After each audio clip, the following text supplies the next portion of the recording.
Hello everyone and thanks for joining. 2019 marks the 30th anniversary of the Cult's Sonic Temple. It was their fourth studio record and released April 10th of 1989 on Sire Records. It was produced by Bob Rock, who's probably most famously known for producing Metallica's Black Album and Motley Crue's Dr. Feelgood. Sonic Temple peaked at number 10 on the Billboard 200, eventually going platinum and selling over 1.5 million copies. Of note also is that this was the last album to feature their original bassist Jamie Stewart. So this box set, like other box sets of theirs, is chock full of unreleased material, B-sides, and that sort of stuff. If you're not already familiar with some of their other ones, like Rare Cult, that covered their whole career on Sire Records, is full of stuff and great to check out. Another one, the Cult's Love album, it had a 4-disc set, and that one's totally worth checking out as well. But we're here today to check out Sonic Temple, the 30th anniversary edition. This was released September 13th of 2019 and is a 5 CD set with 53 tracks, 6 of which are unreleased. This is the original album cover of it. I'll show you the back side of that. And then looking at the box set, they still have Billy Duffy on it playing the guitar, but it's an updated for the 30th anniversary. I'll go ahead and show you the back side of that.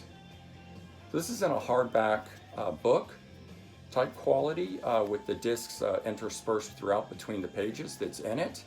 And if we open it up here, you can see what it looks like on the inside. So there's a lot of great photos in here. There's text covering the band's history with interviews from the band. All 3 members, Ian Astbury, Billy Duffy, Jamie Stewart. And then when you get to the discs, it's in these hard cardboard sleeves. And the discs themselves slide out very easily in here, so no problem getting to those. And it continues through that way with interviews and photos, memorabilia, band, live, all that sort of stuff, singles, more text and that sort all the way through.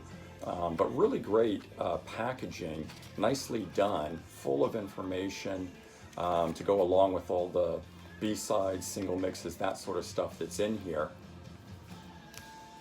So let's talk about what's actually on the discs that's in here, why this is worth getting. So the first disc is the Sonic Temple original album just remastered. It's the 10-track original album. The second disc, the CD number 2, called Singles, Mixes, and Extras, has the unreleased, the B-sides, single mixes, that sort of stuff. So there's tracks on here like Messin' Up the Blues, Medicine Train, The River. Those are studio tracks that were recorded at the time as part of the sessions that came out as B-sides or extras in other countries, but were not readily available here in the States.